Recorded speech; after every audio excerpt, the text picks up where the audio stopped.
quickly to this film, and I hope you enjoy it. Thank you, everyone, for coming.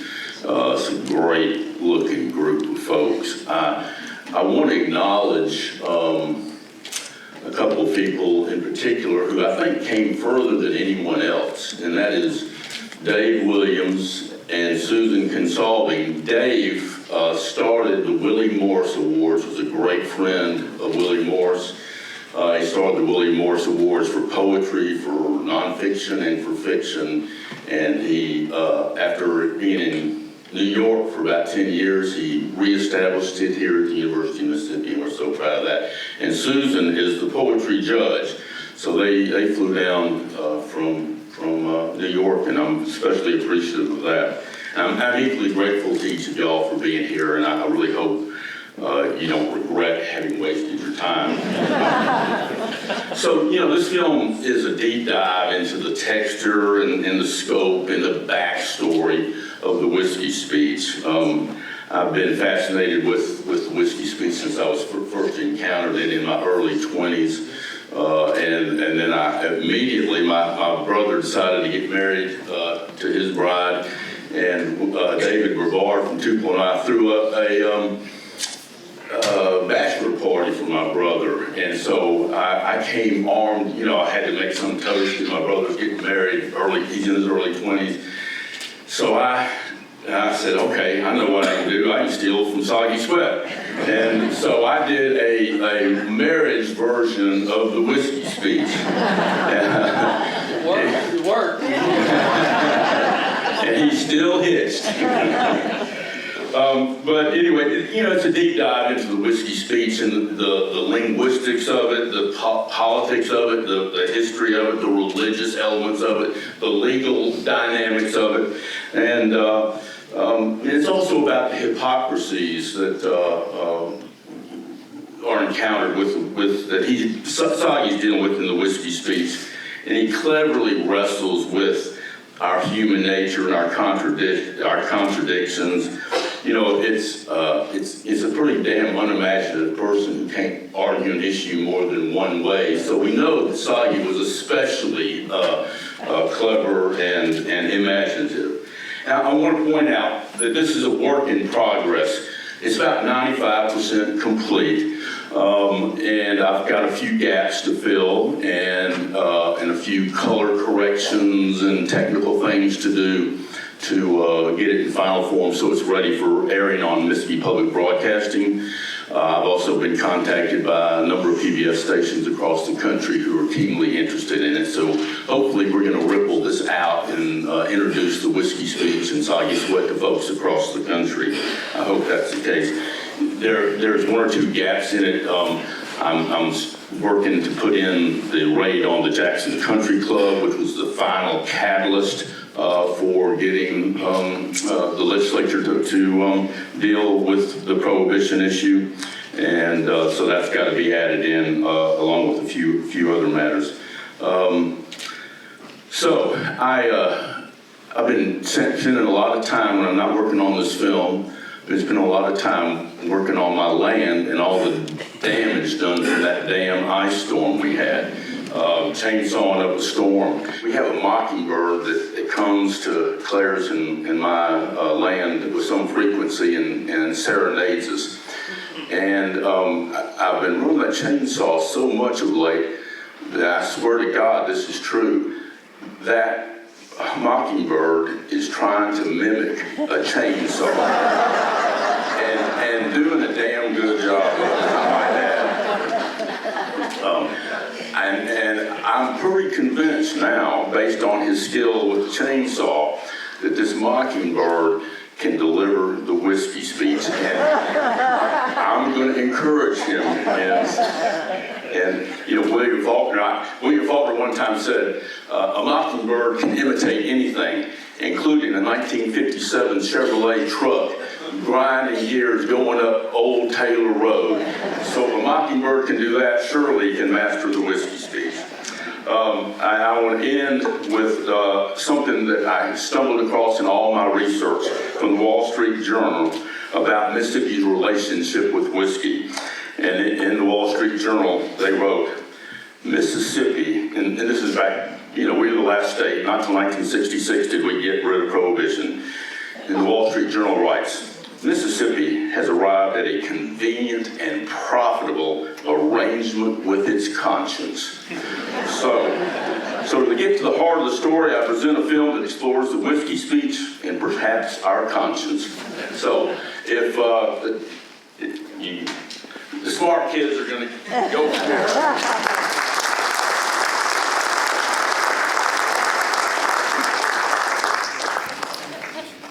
So let me add my welcome to everybody here. I'm just going to ask David a couple of questions, take a couple of questions from all of you in the audience, and then we'll move to our reception. David, I counted 49 different people in that film. You've spent so much effort and done such a terrific job with this. Let me ask you, spending all this time talking to all these different people, is there an overriding insight that you have now that you did not have before? Yeah. That is how much hard work it takes to pull something like this together. Y'all won't know this, but this has been a work of about 7 years to pull all this together. It's for example, and thankfully, I've had this idea for 15 years probably that I wanted to do a film about it. And thankfully, I interviewed former Governor Winter came to Ole Miss one Saturday to go to the Alabama Ole Miss game. And so he called me and told me he's coming to town. I said, well, I need to talk to you. And I said, come by my office. And he did. And I already had the camera set up. And I interviewed him, and unfortunately, it wasn't that long afterwards that he, had a fall and then died. If I had not captured it at that point, it taught me something, which is quit your lollygagging, get after it, and conduct the interviews and pull this thing together. But it still took me 7 years because I had a full-time job and judges that seemed to demand attention with some regularity, and a couple of them are here tonight, so who I love dearly, and that actually is genuine. But it takes effort, it takes work, and it takes a team because I have my director of photography, and I'll tear up, is my bride.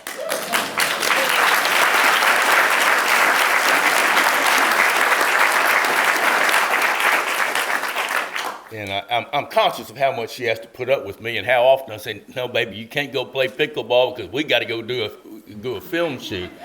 And so you pickleball characters in here that probably you play with her, y'all just have to bear with me. So, but I love I did 67 interviews. 49 people ended up in this film. But by gathering all these nuggets and all these insights and all these perspectives, and then weaving it into something I hope that made sense to y'all, that captured the mirth of the whiskey speech, that captured the seriousness of the whiskey speech, that captured the linguistics of the whiskey speech, that captured the politics, the economics, the religion, the hypocrisy, and our contradictory human natures, and our contradictory human nature. And you can see Soggy was just a genius, and evidently just a great guy. I feel sick that I never got to meet him, but through this I got to meet Morgan Freeman, and I got to meet Marty Stewart, and because I'll reach out to anybody who I think might have something that's really valuable to say, and then I hope that I can then weave what they say into a coherent and meaningful and valuable film, and I hope I, in a small way, capture that here. David, one of the insightful things in that film was the quote from Dick Malkus that if we had more Soggy Sweats today, we wouldn't have such a divisive political atmosphere. Do you believe that? And if so, why? Oh, I do, and I was kind of subtle with it. I'm appalled at our politics today. But we have to look back and look at history, and things were divisive in the 50s and 60s over the whiskey issue, over the racial issue, and so, you know, when I was young and saw what was going on in this state, I despaired of what was going on in our state there. I despair at what's going on in our country today. I tried to weave in some elements in there where people, you know, are saying something valuable and insightful about the importance of getting along, of understanding there's this more that there's two sides to an issue generally. Hell, there's often eight sides to an issue, at least in the world that I've inhabited over the last number of years, and so, you know, it's so important that the people in there who in a way talked about how important it is to gain understanding, not to always harp on our divisions, but find our common ground. And so I hope that message in a subtle way came through. I didn't want to beat anybody up about it, but underneath the surface, there's that element that I'm trying to articulate through this film. Let's get a question or two from the audience. Who'd like to? Yes, ma'am. Yes, can you tell us, great city, when Soggy Sweat actually delivers the speech? Can you tell us about filming that? It's very good. Well, so that's What's the question? Repeat the question. so the question is about, you know, the heart and soul of that film, as Marty is kind of maybe alluding to, the heart and soul of it is the speech itself and the delivery of it, which I then intersperse with various people's commentary. That is Marty, that's a recreation of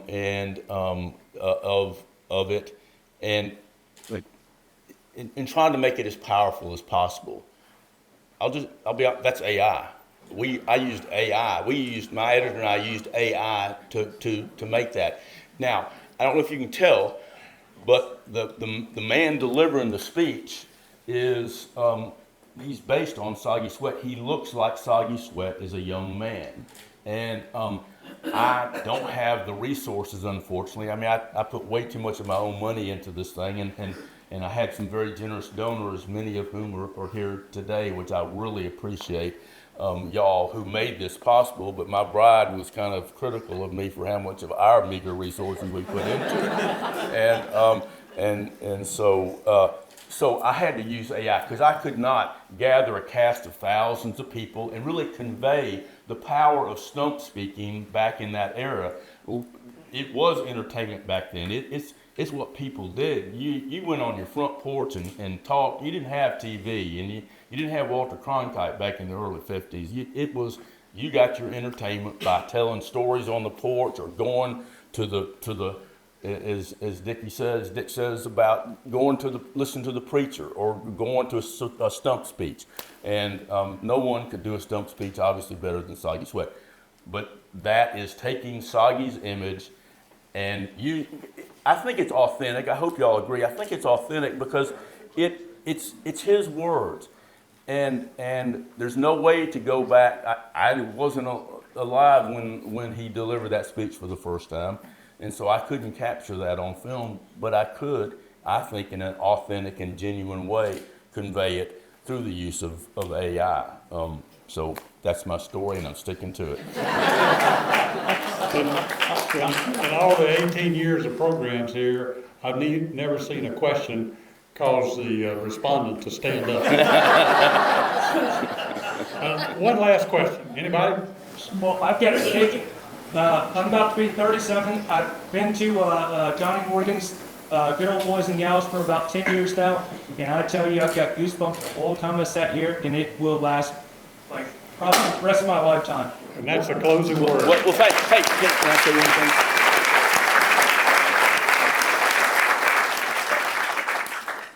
So, I know there are a number of attorneys here and a number of mighty articulate people in here. One of the things I have done as I interviewed the 67 people I interviewed, and for other films I've done. I always collect rich stories, and I hope to weave a number. I mean, I wish I had 2 hours to tell this story rather than 1 hour to tell this story, because this will appear on Mississippi Public Broadcasting, and I've already been contacted by PBS stations all over the country who are interested in this. So I'm hoping to ripple this out and that people across the country, learn about this story, and so, but I'm also, I'm always playing pool. I'm always looking for the next thing. And so one of the things I'm doing is collecting really rich, compelling stories told by really good storytellers. And so if any of y'all have any great stories, if you would share them with me, they may end up in a film about storytelling one day. So And now I would like to invite you to imbibe in some food, and if you wish, a little whiskey.